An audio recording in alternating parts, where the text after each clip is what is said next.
What do we talk about today?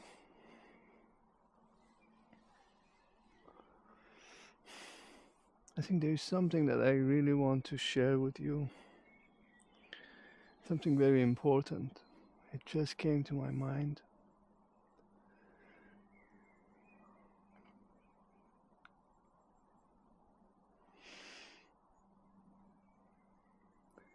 I hear in the comments so many people really looking for that enlightenment.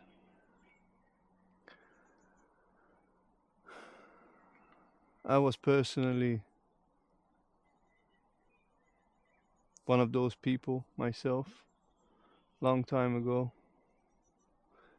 And not that I am an enlightened being, no, but I got some sense of the whole thing, and that's enough for me. I don't want to become Buddha, you know. Maybe one day, but it's not really necessary.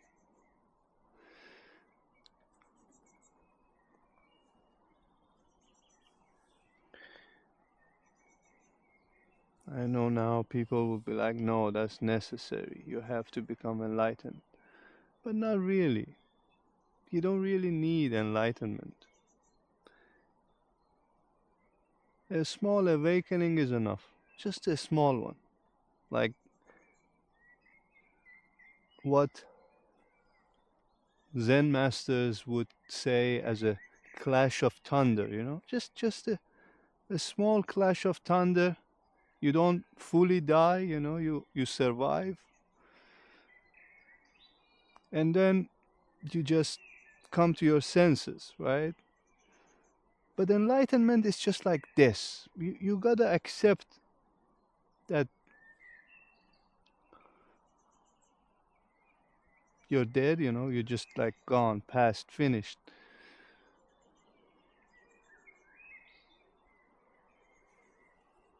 You don't really need to get there. You can be in the awakened section. And I can promise you that's already so good. So you will enjoy it a lot. You don't really need to go deep in it.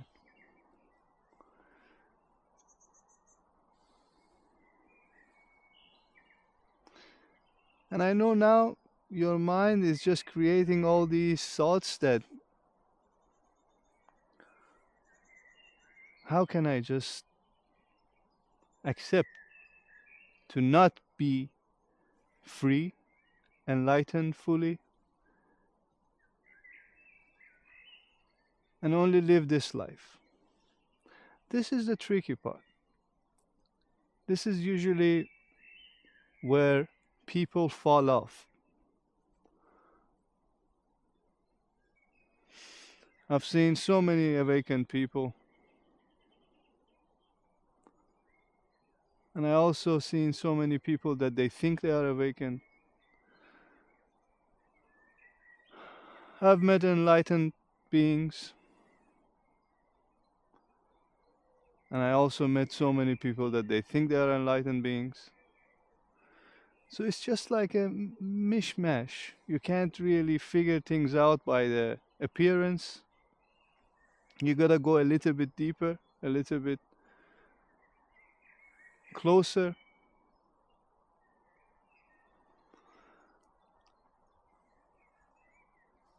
Now, this is what I want to talk about, this search for enlightenment.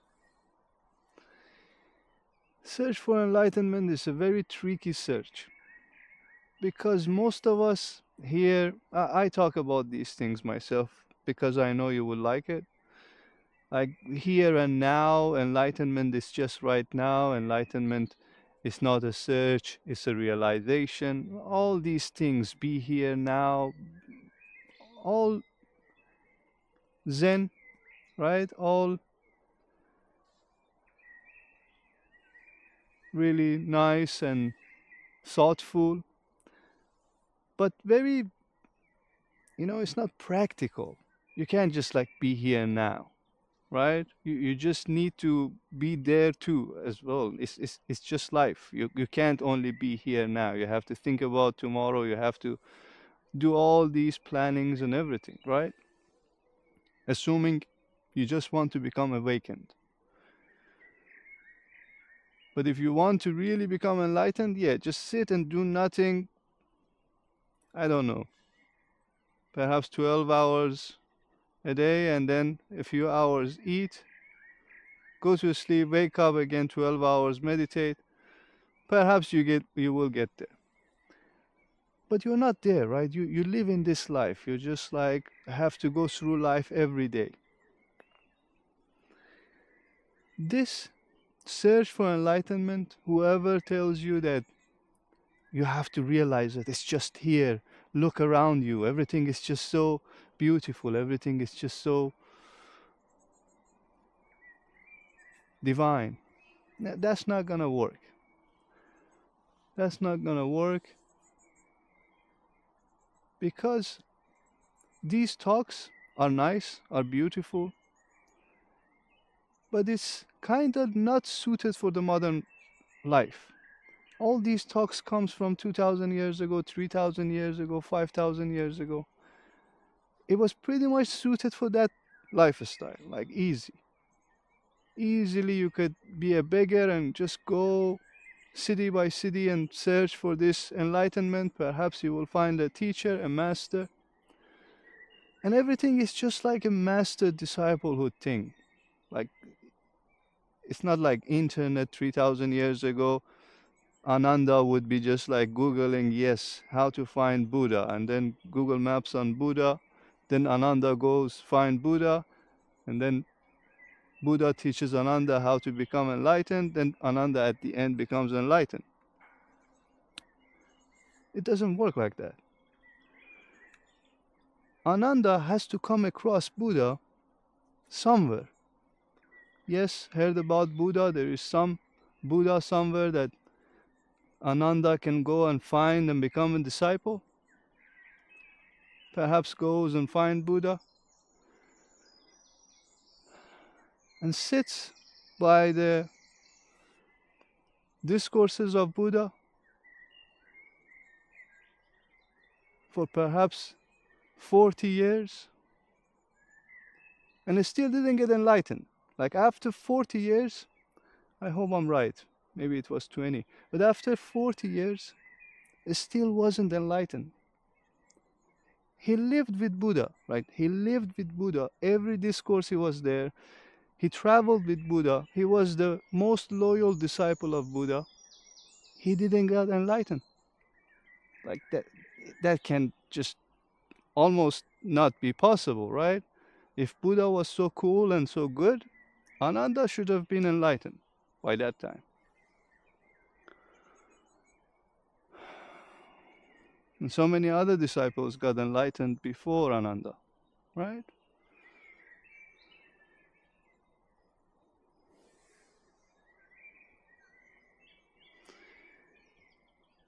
And I'm pretty sure Ananda has all the chances to become enlightened, but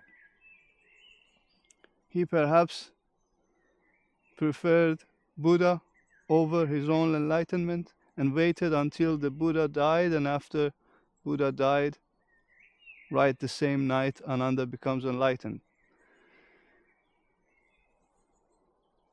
There is some story behind it as well, but it was just like right after Buddha died.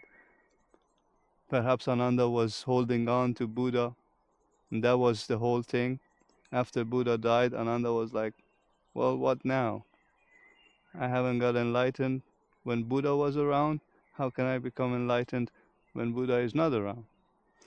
Which he goes to sleep crying, and then he realizes Buddha was just an obstacle, just simply an obstacle. Buddha was not letting Ananda become enlightened because it was a barrier. The moment the barrier fell, blockage fall, Ananda became enlightened. Now we are creating that barrier. In this modern world, this enlightenment and sit, do nothing is not going to do anything. You actually have to search for it.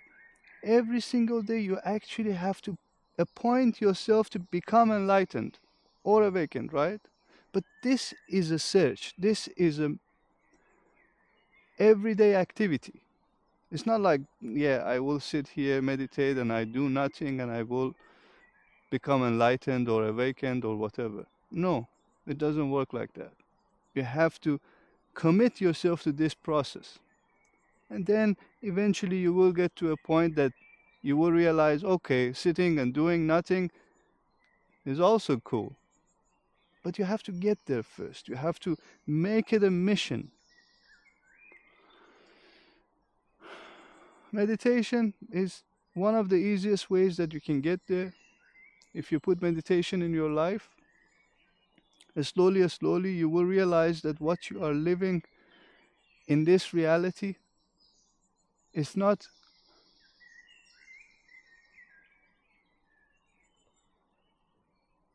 it's not going to help you. Like direct, it's not going to help you. No matter how old you become, you still have in your head, well, what's the point of all this? What's the meaning of life? Yes, I enjoyed my life. I had so much happiness. But at the end, what's going on? And then you just become afraid of dying because that's how modern world works. Everything is just created for younger generation, and the older you become, there is nothing for you.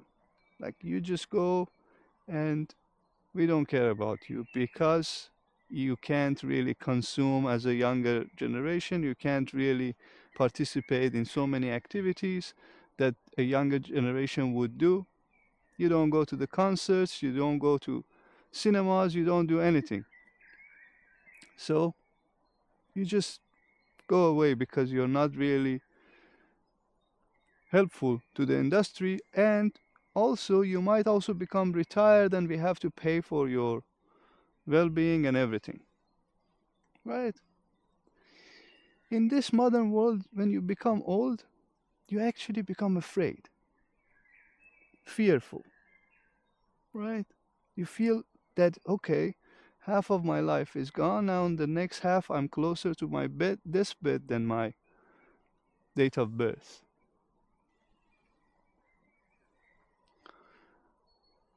Then naturally you think about, well, what did I do? Like, what was the point of it? What happened? Now I'm going to die. And then you just live in fear and anxiety and stress of that deathbed. Perhaps don't do that, right? Perhaps make this a mission. Make this a possibility for yourself to every day go for that enlightenment, go for that awakening. Put work into it. Whatever it is, go to the park every single day and talk to one tree. Find one tree in a park and go talk to that tree. Do things that usually people don't do. That's one of the simplest things that you crack this whole reality. Do things that people don't do. Do things that the mass don't do. Because the moment you do those things, you are not the mass anymore. You are unique, you are an individual. If you go to a park and see someone is talking to a tree, what would happen? What would you think?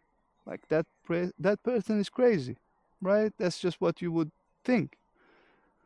But now imagine yourself going to a park and talk to a tree, and put yourself in the shoes of that person that passes by and see you, the one that you were once before and you were calling that person crazy. Now you go and do the same thing that the crazy person did. What happens? You're not crazy. You are doing something that is absolutely out of balance, out of norm, perhaps not balance, out of norm. And when you do that process, you get to know something so profound that no one else get to know, because no one else goes talk to a tree.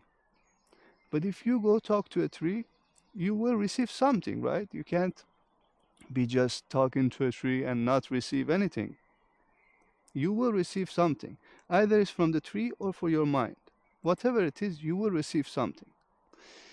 This thing that you get back is very valuable. This thing that you get back is something that you cannot have in any other way. This is a mission. This is a practice that you need to do every day. And it doesn't need to be something so hard. Something very simple can transform your life easily. And don't forget, respect crazy people. Most of these enlightened beings in the past, they were all crazy. If you were looking at them, you would be like, yes, this guy is mad, right? Simply mad. But that's the quality. That's the quality you're looking for. You're looking for a mad person that it kind of makes sense. It kind of is not totally mad. It makes a little bit of sense, and it just like can handle his own things or her own things.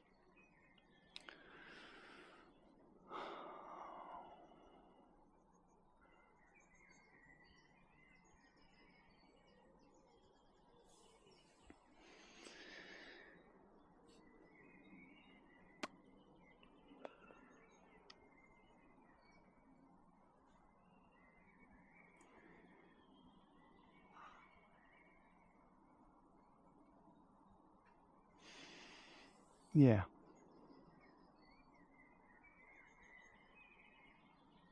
Make this process very clear.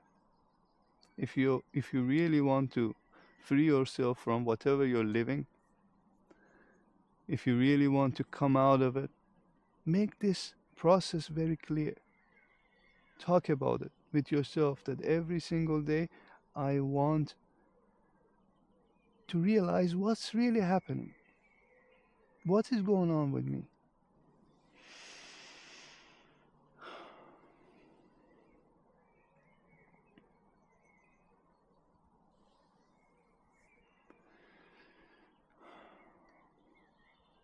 And don't get caught into the fantasy. Honestly, don't get caught into the fantasy.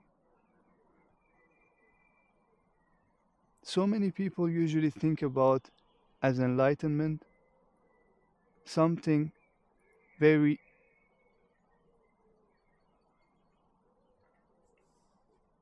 imaginary fantasy.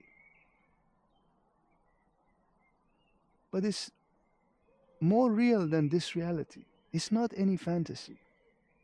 It becomes fantasy if you want it, but it's not fantasy. Don't get lost into the fantasy because that's what most people get lost in. First, when we live this life, we get conditioned, we become very intellectual, right? And then around 20 years old, I don't know, 15 years old, 25 years old, we feel something lacks, something is missing. And then we just want to find that the missing part. Then perhaps we are not so intellectual, perhaps we are not intellectually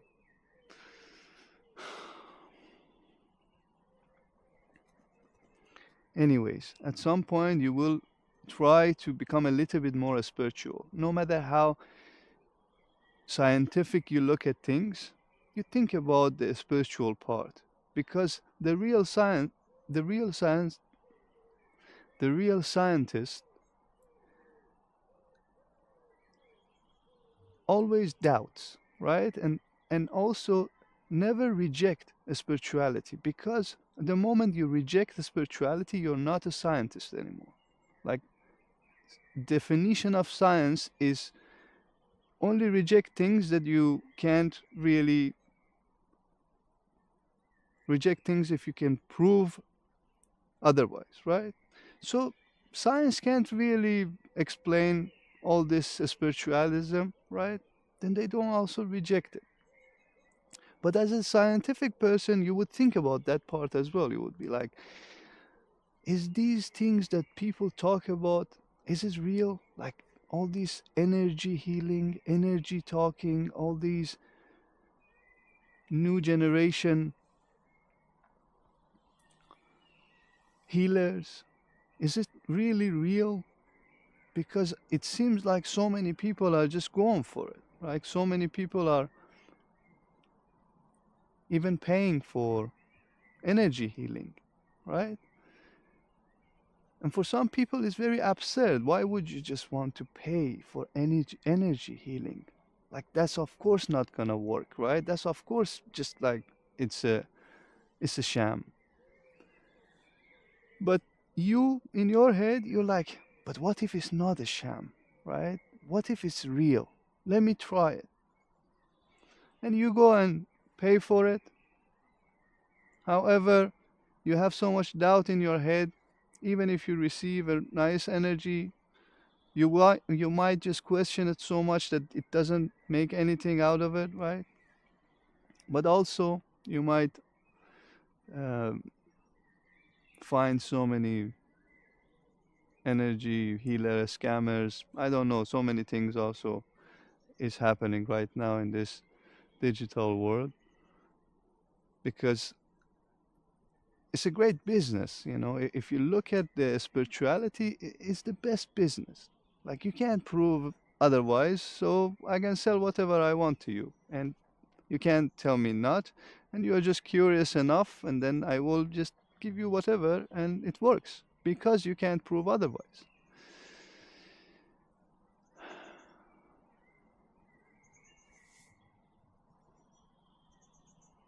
I'm so fiery today, and I just don't know why I'm talking about these things that is just not related at all, but it feels good.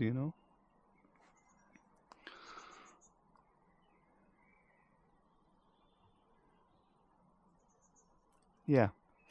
So we get to a point that we kind of want to think about the spirituality.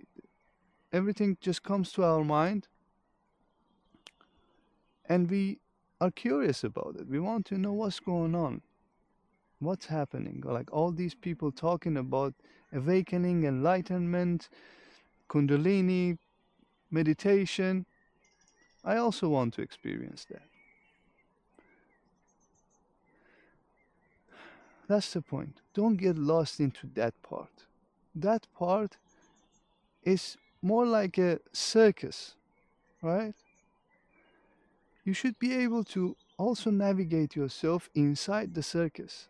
I don't know, have you been in a circus or not? Everything is just so drastically blatant. Everything is just grabbing your attention continuously. Everything is just like so psychedelic. And it's really hard to take everything in. It's just almost impossible to go in a circus and take everything in, because so many crazy things are happening all the time. Like a bear that is riding a bicycle first come in, and now your brain has to process all of this, like a bear riding a bicycle. That's just so strange. That just doesn't make sense. And then acrobats come. Then I don't know, perhaps a giraffe comes and do something crazy, right? All of these things is happening, and you're just like, there, what's going on? Don't get to that point. Don't be that what's going on. Put that all aside. What's going on is all here. Make it a process. Make yourself kind of mad, right? We talked about it. Go out there and be mad. Be aware that you are mad. Be aware that you're doing something strange, and that makes you aware. If you are going to talk to a tree, like tomorrow, from the time that you're going to find that tree, talk to the tree, and do all these things, you become aware. You are aware in that process, you are aware in the journey, you're aware. And that awareness is very important because the whole process is just keep you in the moment. When you do something very drastic, you are in the moment, you are not somewhere else. No past, no future. When you talk to a tree, you talk to a tree, and that's just strange. You have to be there. Anyways, I think that was a really nice talk. I don't know, really. I was pretty fiery, very fast, you know, and because I was pretty energetic, I got here um, kind of with much trouble because it's been raining and pretty muddy here. But, anyways, see you soon, huh? Take care of yourself. Bye.